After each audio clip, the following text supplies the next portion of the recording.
Today, we'll be covering some steps on how to reframe your narrative and transform your life. And as I go through the slides, you'll understand what that means. This quote is from John Maxwell. He's one of my favorite authors and leaders in personal development. And it really reminds us of the importance of our thought life. You must manage your thought life daily, and then you can manage your life. Throughout our lives, we tell ourselves stories, whether it's the past, present, and the future. And these stories start shaping who we are and how we deal with experiences as they come to us. And those things can burden us with resentment, self-pity, prejudice, and even anxiety. And I'm sure you guys have heard it in the news, even in your personal lives, how much anxiety has risen over the last few years. And the stories that we carry with us throughout our lives are often unconscious and tucked away deep in our psyche. And during our time together today, it's my goal to help us gain some perspective so that we can start addressing those thoughts and shift into a more positive pattern of thinking. Together, we'll be exploring topics such as the difference between shame and guilt, identifying those emotional triggers, and ways to interrupt the negative thought process and stop that stinking thinking. I am a firm believer that sometimes all you need is a new perspective to change your whole world. And I want to prove that to you. Let's start it off. All right. This is a quote, and I'm not even going to try and butcher his name. It's Mignon, and I could be totally wrong there how to pronounce it. Learning too soon our limitations, we never learn our powers. So what does that mean? Those things that are early on start limiting who we are supposed to be. During this time, I wanted to say also that this is a safe space. I'm going to ask you to type in some thoughts in the chat as we go along, and let's be kind to one another and encouraging as people start writing down their thoughts and their thinking. All right. So you can voice your concerns. I was going to say you can, if you don't want to put it in the chat and want to message me directly, we can try and do that too. I'm going to see if I can switch between the chat and the presentation to kind of read that. But other than that, I think it's a really small group so far. So we should be able to just share what's on our mind as we go along the presentations. The first question is, what do the thoughts in your head tell you? If you were to explain what type of person you were, what would you say? Would you focus on your appearance? Would you describe your personality? What would you list off as your accomplishments? These are the things sometimes we're asking ourselves. So the way we think of ourselves in private creates a perspective that can be hard to shake when it comes to taking advantage of opportunities. Taking risks become a little bit more difficult when we're in our head, and ultimately reaching our goals becomes sometimes a little bit tougher. So in the comments, share a few words you will use to perhaps describe yourself. Lenny, can you read them if anybody has typed anything? Yes, I can. Thank you. Let's see here. So far, someone said sometimes confident, other times not. Loving and overthinker. There's one above, I think, above that. It says, what if it doesn't work out? Yes, I think a lot of us can relate to that. I can. Mm-hmm. All right, well, let's go to the next one. So this one rings true to me because especially now as we're looking in social media, what do we see all the time? Many of us gain insecurities by comparing ourselves to other people. And in reality, the closer you are to something, the more flaws you can see. But even the most perfect celebrity is still just a regular person with doubts, with fears, with things that they dislike about themselves. Who is someone that you compare yourself to? Share in the comments. For me, I used to compare myself a lot to my mom, which actually is a good thing because I want to be just like her. Like I would say I want to be like her when I grow up. But the more Instagram and social media started, the more I found myself looking at the pictures and looking at those highlight reels and being like, I should be more like this, or I should be more like that, especially in business. I think those of us who are in business, and you start following other people who do what you do, definitely we need to stop that and just reframe our thought. Like, I can't be like them. I'm not supposed to be like them. I'm supposed to be me. And remind yourself, what do you bring to the table? Eneri, this is an interesting one for me, because I wonder if, and I'm just putting it out there for you, is so on the one hand, because I'm doing the work, as they say, stop comparing, but then sometimes is healthy comparison. Yes. Is that useful? So there was that. And then, we previously, we worked in the same, company. Mm-hmm. And, their whole appraisal system, where we had to basically get feedback, etc., sort of 3-4 times a year, was based on, to some extent, comparing yourself to your peers.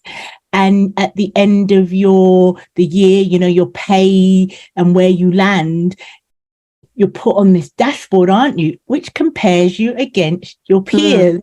And so I thought it was interesting, this one on comparing. When is comparing good? When is Just put it out there. Yeah. No, I totally agree with you. Yes, there's healthy comparison, and then there's unhealthy comparison. And I think when it comes to the work experience, again, because we worked for the same company, and that was the culture. You're definitely, as Debbie said, you're held to a standard. There's differences with comparing yourself to others and adhering to a standard that has been set, especially in the work environment. So that's the way I would think about it. Like, I wasn't trying to be like my coworker. However, what I was trying to do is emulate the benefits of, the positives of what she brought to the table and those skill sets that my manager thought I should have. So then there was learning that was involved to get to that level. To me, that's more of a healthy comparison rather than when you're comparing yourself to the way you look, the way you feel, what someone has, and you want that, but then it starts becoming negative. And so those are the type of things we have to watch out for. That makes sense? Yeah, definitely. I think as you were talking, it's maybe the self-talk that we go through. So as you say, the healthy comparison may be, I like the way that such and such is quite confident and speaks up in meetings. And so, but you don't beat yourself up. Correct. But you think, I wonder how I could do more of that. Is I need to practice, whatever. So that's kind of a healthy, I would say, self-talk versus you're so stupid, why don't you walk up? Why do you stay? That kind of, it's a self-talk. For sure. And we'll talk a little bit more about self-talk in the coming slides. But great point, Debbie. Deborah. Thank you. All right. So yay. So you don't really, it's up to you whether you want to type stuff in the chat or not, but that's a great conversation, Debbie. Good points that you brought up. All right. So this is the next one. Don't compare your behind the scenes. And I think I talked a little bit about that as well. So with all the social media we're exposed to these days, it's easy to assume that our lives are dull and insignificant compared to what we see as we scroll through someone else's highlight reel. And we need to constantly remind ourselves that is someone's highlight reel. They're putting their best out there. I know for me, with my first video, it took me 20 takes before I could find one that I'm like, okay, that one was okay. So some things to keep in mind is that what might look like the best vacation ever definitely came with some anxiety, some letdowns, some disappointments, and we just don't see them on our newsfeed. They're not going to show us everything. My question for you is do you use social media or another platform? Which one do you use the most? And how does it make you feel using it? For me, the only one I really use is Instagram. For me, I'm just I don't see the point of having so many social medias to connect with the same people. but that's just me. Right. So I did the one and really use it for me as just more to share encouragement of my faith. But I do also am aware if I'm on there too much and it starts triggering certain negative thoughts in my head, I take a break from it. Because like you said, we see people's pages, we see what they want us to see. Mm-hmm. It may or may not be truly what's happening, right? But what we see can have an effect, a mental effect, on us. And so when I start feeling uncomfortable about watching or seeing certain things, I'm like, no, I got to stay off of it, take a break, because I need to keep myself centered, right, on the positive, and not let it flow into maybe a comparison thing, because that's definitely not where I want to be. So I've had moments where I've had to take a break from social media altogether. Yeah. And that's a healthy way to go about it. That definitely knowing when you're feeling triggered by something and what steps to take, some healthy steps towards it. And oftentimes we have this fear of missing out. Like we have to see everything. It's like, but all of that is affecting our psyche. It's affecting our emotional health. We need to step back and realize, man, is this benefiting me? Or is this causing me to feel some type of way and affecting who I am and how I react to things? Just some food for thought. Yeah, I see what you wrote, digital detox every now and then. Yes, is definitely good. Thank you for sharing that. I wanted to add to that it's been now almost 2 weeks. I took the plunge and I deleted all my social media. I had Facebook for years. Since the beginning of Facebook, I had Instagram. And then I was on 3 dating apps. Okay. And I've been single, you could say, for like almost 10 years. So I was just like, you know what? And it was hard. And as I went through the process, the question came up, well, do you want to just take a break? Because if you delete it, you're going to lose all your pictures or your posts and it's going to be gone forever. Do you want to do this? Or you want to take a break? And I was like, and I would just close my eyes and I was like, delete it. Wow. Because, like, you know what? And then I was like, what am I going to do? If I don't have Facebook, how am I going to know about my extended family and what's happening? And then I was like, I don't need to know. I'm like, if I don't see these people in person, I really don't need to know. And I did it and I deleted everything. And let me tell you something. It felt like a weight was lifted off my shoulders, like a freedom.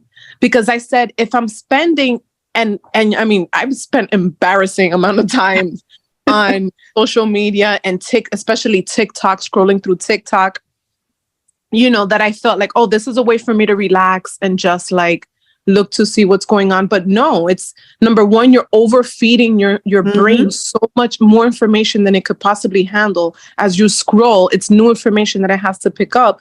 And more importantly, I said, I want to spend whatever time I'm spending on that, I want to spend in the natural world. That could be time that I'm reading a book. That could be time that I'm taking a walk. That could be time that I'm sitting on my couch, looking out the window and absolutely doing nothing.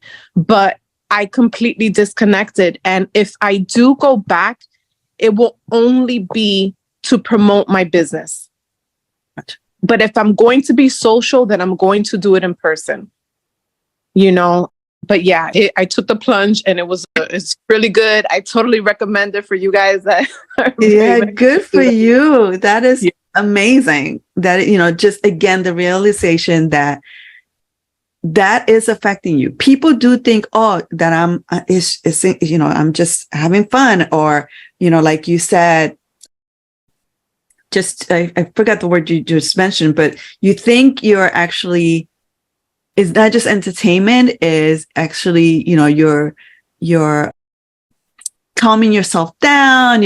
You're doing the total opposite. Your brain is constantly, it's like a drug. And people don't realize it's actually been scientifically proven that it is like a drug, and, you're constantly being fed this, and we need to stop ourselves, because it does affect us emotionally. It does start affecting us physically as well. Right. So thank you for sharing that. That is amazing. That is really great. And then, like what you talked about before, that, I think we're all guilty of, you're never going to post yourself crying. I mean, sometimes you have the people that do, like, hey, everyone pray for me, this is what's going on. But for the most part, it's me in the cutest outfit, me eating the most good looking food, me having the time of my life. And it's like BS. Yeah. Yeah. You know, Sure. so I was like totally over it. But yeah, so. Yeah, no, thank you for sharing that. That's great. So proud of you. I did it. Yay. All right, let's go to the next one. Eneri, I was going to say that comment where you said it's like a drug, it is true, because I never used to be a heavy social media person. And yeah, I don't know when it happened, but it's now, sometimes I don't even realize I'm scrolling, especially where I work remotely, some on conference calls all day. You know, literally absentmindedly, when I catch myself, I've got my phone in my hand, half listening to the conference call and scrolling. And a lot of time, I don't even remember picking up my phone, you know? So yeah, you're right. It's quite scary. Like, well, when I realized it was when I went to visit my godchildren and they were on phones. Like, you know, their parents let them use their phone. And this was years ago. And just to play the games, they were totally oblivious of who was around them. I hadn't seen them in a while. And mind you, I love my godchildren and they love me. And it was always exciting. It took everything for them to even look up from the screen. And when the parents took away their phones, they were angry, they were irritated, they didn't want to talk to anybody. So it's like the social skills go out the window.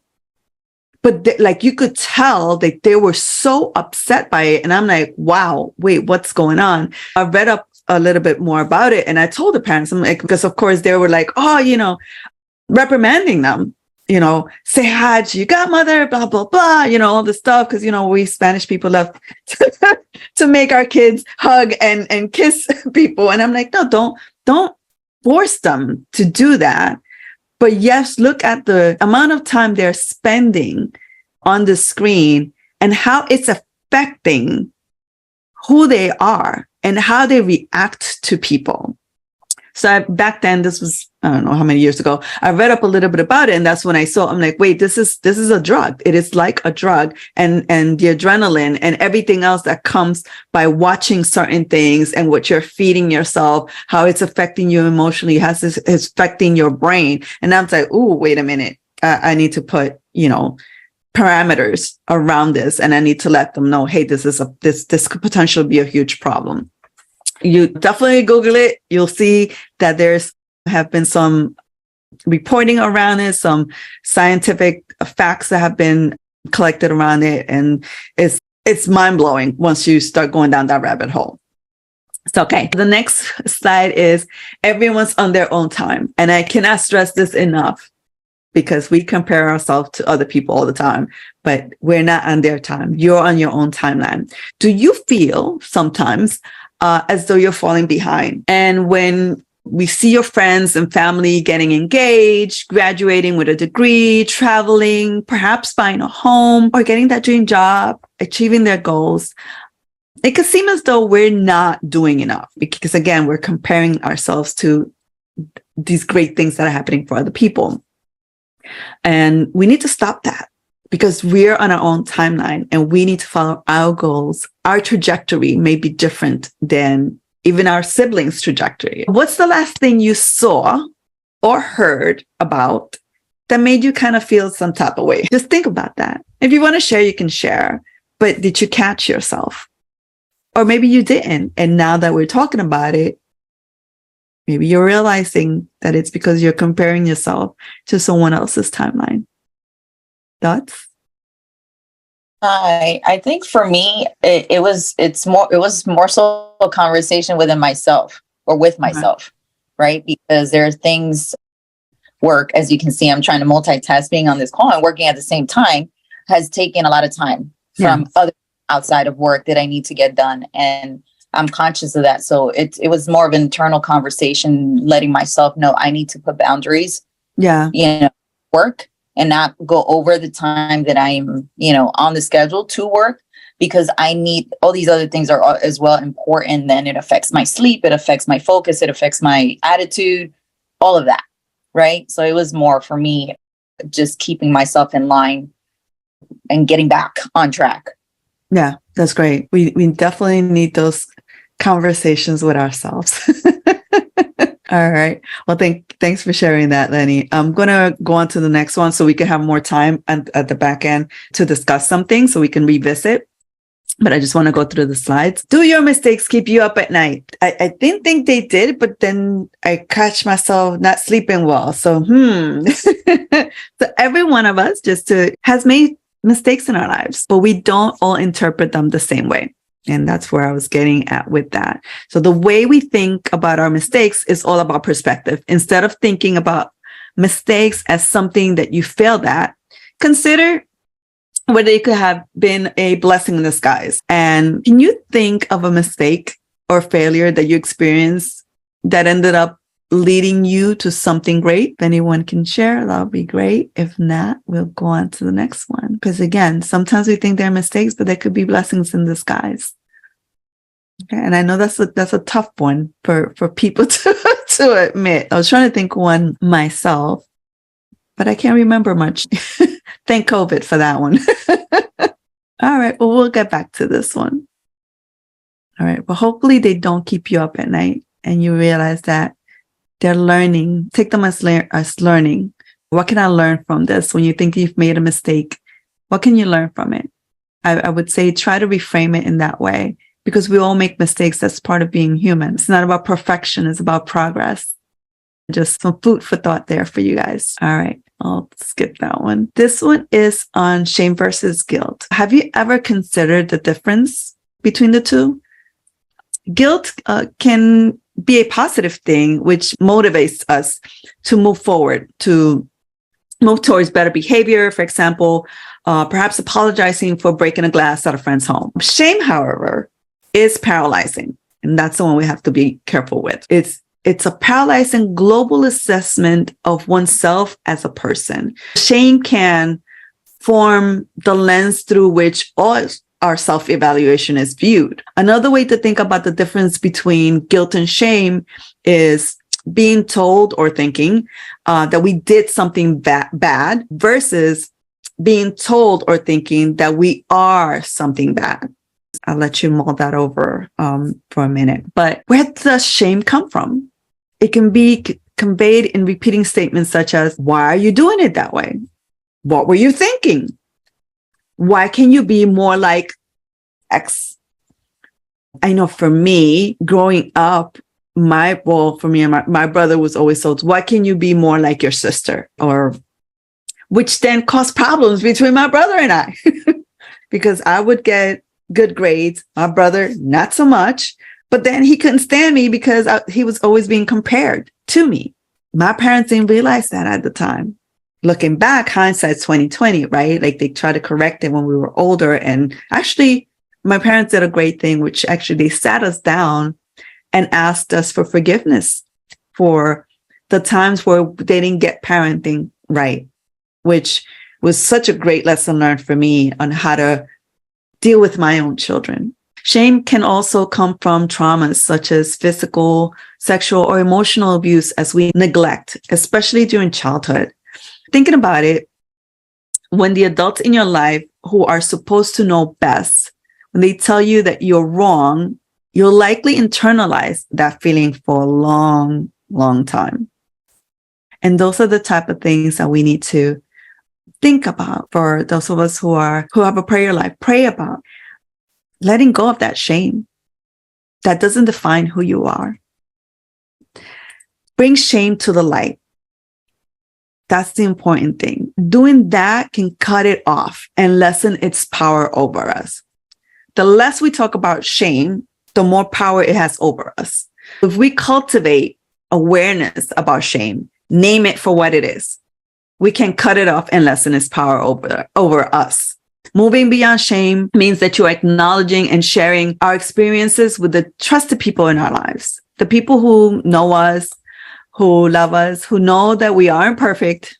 I don't know who is, but they love us anyway. Having people who have empathy will allow us to feel a sense of perspective and come up with strategies for dealing with it. Here's a quote from shame and vulnerability researcher and author, Dr. Brené Brown, which I don't know if you guys have heard of her, but she is totally amazing. Try to look her up when you can. Again, Brené Brown. When we bury the story, we forever stay the subject of that story. If we own the story, we get to narrate the ending. That makes sense? I'll read it again because it was just such a powerful statement. When we bury the story, we forever stay the subject of that story. If we own the story, we get to narrate the ending. We get to reframe that shame. While all of these feelings are uncomfortable, they don't take aim at our self-worth the way that shame does. Next time you start feeling down on yourself, think about the vocabulary that you're using to describe your feelings. When you feel bad about something, do you really feel guilty, embarrassed, or humiliated? Again, these feelings may be uncomfortable, but they don't take aim at our self-worth the same way that shame does. When you slip and fall, you're embarrassed, but you know that everyone slips and falls. It's not a failure on your part. Take the time to analyze what you're feeling and why. And the why will help you untangle those negative feelings, demons, whatever you want to call it, and step down to a more constructive path as you move forward. Who you were does not define who you are. And I cannot stress that enough because I know a lot of people who are just stuck there. It's hard to let go of the past because we feel as though it's a big part of who we currently are. I can relate. But remind yourself that every decision you made in the past was done to the best of your ability, with the tools and mindset that you had at the time.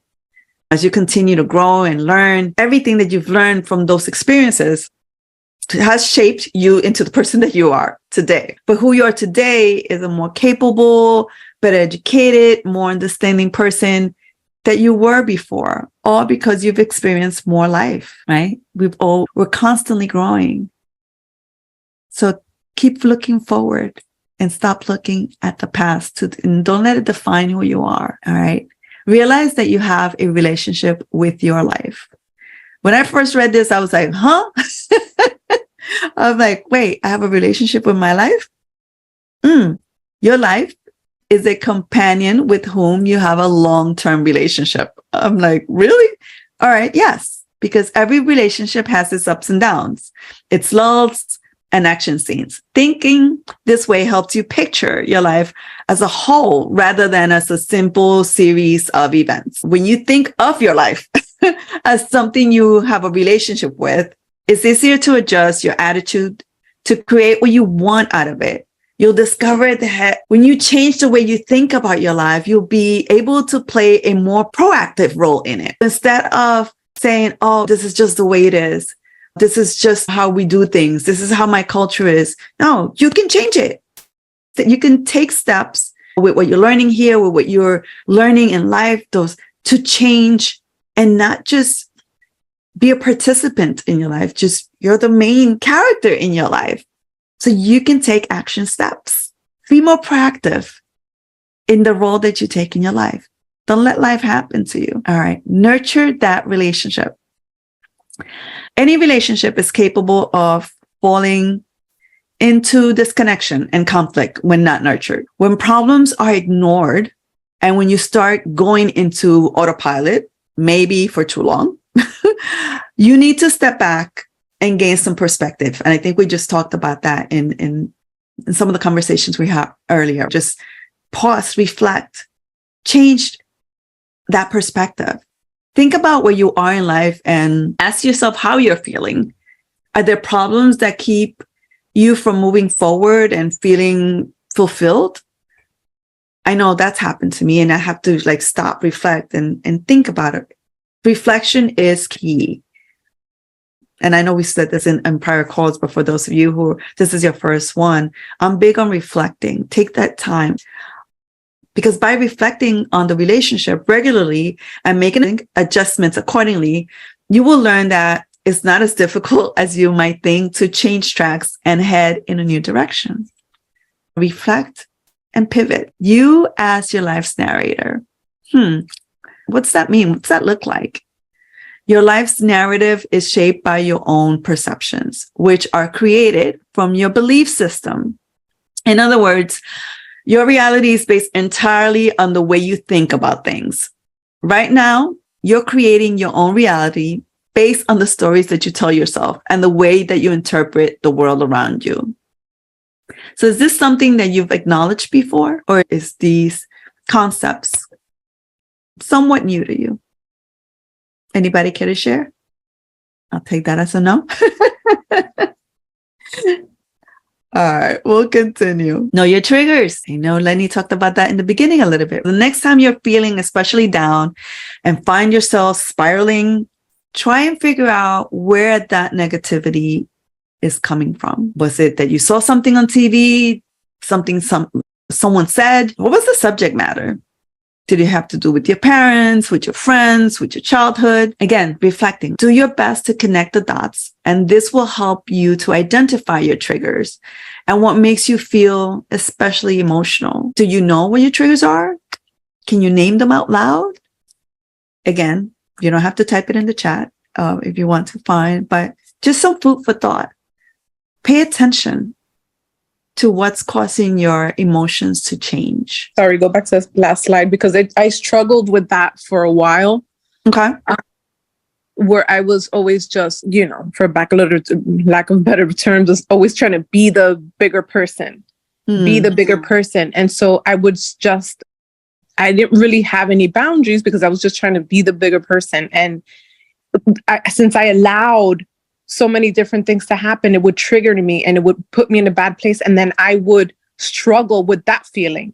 And I'm like, why am I upset? I shouldn't be upset. And it brought me back to that. And it took me a really long time to finally establish those boundaries and say, okay, I need to also respect myself.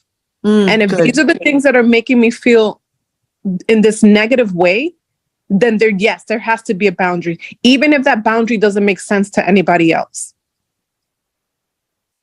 And having those things at arm's length instead of free for all. Yeah. So, and it did make a huge, huge difference, instead of, so I didn't have to deal with, with the feeling upset or negative. And then I didn't have to deal with the feeling of guilty because I was feeling that way, Exactly. So good. Yeah. Good for you. That's awesome. That's where we need to strive to be, right? Acknowledging and knowing those triggers. And for some of us, that may be a hard thing to do. Deborah, you had something to say before I go on to the next slide? Yeah, I was going to say this one resonated with me because similarly to I've missed the name of the person before, but I too kind of struggled with that. So, I would say for only not mastered it, but only getting to know myself and my triggers probably within the last year, relatively recently. I would react, I'd be reactive, prior, but didn't know. So for me, the key thing has been, like you said, reflection. So I try to meditate, I try to reflect, and especially if something, it could be even in a conference call and someone said something and it just like gets me. I where am I feeling that? And then I feel it. 9 times out of 10, it's nothing to do with what the person has said or done. It's just that it's, like you say, it's triggered something in me, or a memory, or something that I'm feeling about myself. Yeah. So there, I'm getting much better. But where I need to get to is the lady that spoke before about boundaries. Still, I need to do so much work on boundaries. The next thing that I'm working on. So I'm better at knowing my triggers, but I still think I'm quite bad at boundaries. Yeah, it takes a lot of work, and it takes, again, that reflection. Sometimes you may need counseling or therapy or doing that self-help. And for me, it was reading a lot of stuff. I went to a lot of conferences and hearing people talk, then I'm like, oh, wait, ooh, that resonated. Or you feel it like, ooh, are they talking to me? Like, how did they know? Doing all that self-help may get you in a better place where you start identifying what those triggers are. And sometimes they won't come up until some experience you have will trigger it. When you're starting to figure what those out and and writing them down and giving them a name, and you can start working towards it, right? And they no longer will control you as you're become more aware of what those things are. That makes sense? Okay. Yeah, definitely for me. Mm-hmm. Thank you. No, thank you guys for sharing. All right, we're going on to, let's see, slide 19. Interrupt the negative loop. So when you feel triggered, have a plan. Again, we're just talking about that, or at least alluding to that. Have a plan to interrupt that downward spiral. Many people turn to things like alcohol, drugs, and other unhealthy distractions to help them deal with the pain. But there are better ways to redirect your thoughts. Right now, well, actually, Debbie, you mentioned already, what do you do to combat those negative thoughts? If anyone has experience with that, who can share with us, even if it's in the chat, how do you combat the negative thoughts? Once you've identified, it's like, oh, wait, what's happening here? I'll start. For me is I name it. I'm like, oh, wait, I'm feeling, for me, what I use a lot is some type of way. And my friend already knows, is like, what type of way is that? I share it with those that are close to me to try and figure out, because sometimes, I don't know about you, but women, we feel something, but we can't put our finger on it exactly what it is. We have to kind of talk it out with our bestie or someone that we trust to help us figure out what it is and help us kind of like peel the onions, right? Peel the layers. Well, I was short with this person and I don't know why. That's not me. That's out of character. So then they start helping you peel the onions. But why? Well, and it may have nothing to do with that person. It was an experience that kind of triggered it. Thankfully, I didn't turn to alcohol or drugs or any other stuff, but my attitude changed. We need to watch out for that. What are the ways you can help yourself combat those negative thoughts? One of the tricks that I have also recently learned is I know where the thoughts and the feelings are going to take me. I've been through the cycle so many times that I know. And so now I tell myself, nope, don't go down the rabbit hole. Don't go down the rabbit hole, because the farther down you go, the harder it is to get yourself out. So the minute I feel myself starting to, and you can actually feel the physical pull of your energy starting to come down. I'm like, nope. And I'm not employed. I'm a single mom right now. I resigned in May, which I've never done before because I was about to lose my mind. And I have every reason to worry, financial stuff and everything. And I was sitting here with a bunch of bills a couple of days ago, and I started to get that anxiety. And I looked at my bank account and I'm like, oh my goodness. Oh my goodness. And then I was like, no, because that feeling's not going to serve me. Don't go down the rabbit hole. You know what you need to do. Send the minimum. This is what you can do. Take your steps and be proactive. But feeding that fear is something that's done too many times. And all it does is that it debilitates me. It does absolutely nothing for me. So I see it in my mind. I visualize it as a rabbit hole. Don't go down the rabbit hole. And my bestie, same thing like you said, she suffers from a lot of anxiety too. And she's had to be on medication. She's trying to wean herself off. And, she does the same thing. So the minute we start to feel like we're going down, we don't even we don't entertain it too much. It's don't go down the rabbit hole. Don't go down the rabbit hole. Whoop. And don't even allow yourself to let that other little bad side of yourself talk you down. That what are you going to do? And what's going to happen? And you should have done this. And it's like, no, you know what? Shut up, because you're not helping me. That's great. Let me do what I need to do. And it's flicking that little, little demon that show, flicking him off. It's visualizing as a rabbit hole and say, nope, not going down that path, not doing it. I'm not getting sucked down. Do you find that sometimes you don't catch yourself though? Because sometimes I can catch myself and do that. And other times, as you said, the voices are going around your head. And when you then catch yourself and think, oh gosh, these voices have been going around my head for 30 minutes, then I can pull myself out. But that's 30 minutes of anxiety that's already gone. So do you find that though? That sometimes you don't even realize that you're going down the rabbit hole, spiraling. With anxiety, I'm able to see it. With worry, I'm able to catch it. With anger, it's a little bit harder because sometimes I go from 0 to 100 and there is no in between. You know, Yeah. Those are things we need to work on. Lenny, I'll let you talk because I know we have 5 minutes. So I want to make sure I go. Okay. Thank you. Thank you both for sharing. That was great. Go ahead. Sorry. Go ahead, Lenny. No, it's okay. For me, I'll share that, you know, as soon as I'm aware, because awareness is definitely key, right? To understanding, hey, I'm not doing something right.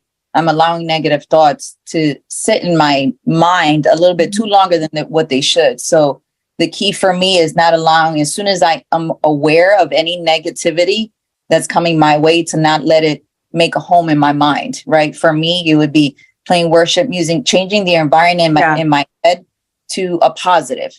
Not just being aware of it, but actually doing something about it, right? To then flipping that story from a negative to a positive, right? Because that'll help you then, you know, just push through in positivity, not allow the negative to then take a hold of you, right? And being sitting in that for longer than what you should. Yeah, so good.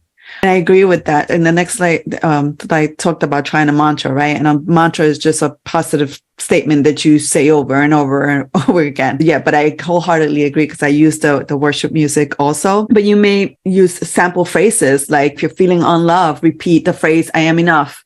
I am worthy of love. If you're feeling ashamed, try something like, the past is in the past, and I am capable of writing the next chapter how I see fit. If you're feeling lost, repeat the words, I trust my intuition. Things come easily to me. So again, saying things that are positive instead to replace that negative thought. It could be scriptures. For me, scriptures help me tremendously. There are many different things that you can use. The point is not to stay there and do something positive. Replace the negativity with something positive you get out of it. You may try some self-care as well. Self-care refers to the focus of one's own physical, mental or spiritual well-being and happiness. Self-care can mean many different things. It might mean that you're taking yourself for a walk, that you're cooking nutritious meals. Take care of you. Take care of your mind, body, and soul. And the next one is, I just looking at the time, I've got 3 minutes. I want to make sure I cover everything. Practice makes perfect. Again, you're not always going to get it right. You may be able to get it in like 2 minutes. Some of us 30 minutes in, like you said, Deborah, that's when you realize that, oh, here I go down this rabbit hole. I got to bring myself back up. But practicing, you'll become better with seeing the triggers and uncovering why they hurt you and moving beyond letting those things control you. Over time, you'll start implementing more self-care into your routine and readjusting the way you see the world in a more positive light and seeing the lessons in the mistakes you make. Again, we're not perfect. We make mistakes, but don't stay there. And we always have a choice. A set of twins can have the same exact childhood. They can have the same issues growing up, right? But one ends up entirely different than the other one, becomes a great chairman, manager, whatever, of a corporation. The other one can become homeless, have toxic relationships. They could be, but it's all about how we view things, what we decide to do about it. When asked on Day It Up today, they'll have the same answer. Oh, we had the same rough childhood growing up. How many times have we heard that? But how come one person has a totally different view than the other? The moral of the story is that you always have a choice in how you interpret events, circumstances, and interactions with others. So you can choose to look into what's wrong, or you can choose on what's right. I know we have a minute or two if you want to stay a little bit over, but what was one nugget, one thing that you can walk away with today that can be helpful for you? Either come up the chat or come off mute or put it in the chat. Hey everyone, I'm Sherry. This was my first time attending and I enjoyed it so much. Just someone said reflection is key. And I think after listening, and I work with single moms in Patterson, and what I notice is like patterns, being aware of patterns. And this is for everyone, right? Yeah. Even patterns of when the negative loop starts to take place. But why? Where did that come from? So reflecting, is it something that financial. A lot of things it's what we were taught, what we weren't taught, right? So a lot of it extends to patterns from our childhood or teenager years, whatever it may be. So reflection, I think, and that's what I'm going to take away, because I'm, and like many of you, so good at giving out the advice and encouragement to others. Yeah. But you don't always do it. Be the advocate for yourself. Yeah. So that's all. Agree. That's great. Thanks, Sherry. Thank you, everyone, for sharing. Anybody else? I'm going to do more reflection as well. But Afifi, go ahead. I think for me, which was a new thing, was bringing the shame to light. I mean, just last night, I was like thinking about some of the things that I had done in the past. And I was just like, you know, some ugly things. And I didn't know how to deal with that. Like, I can ask God for forgiveness. You know, I can try to forgive myself knowing the state of mind that I was in at that time.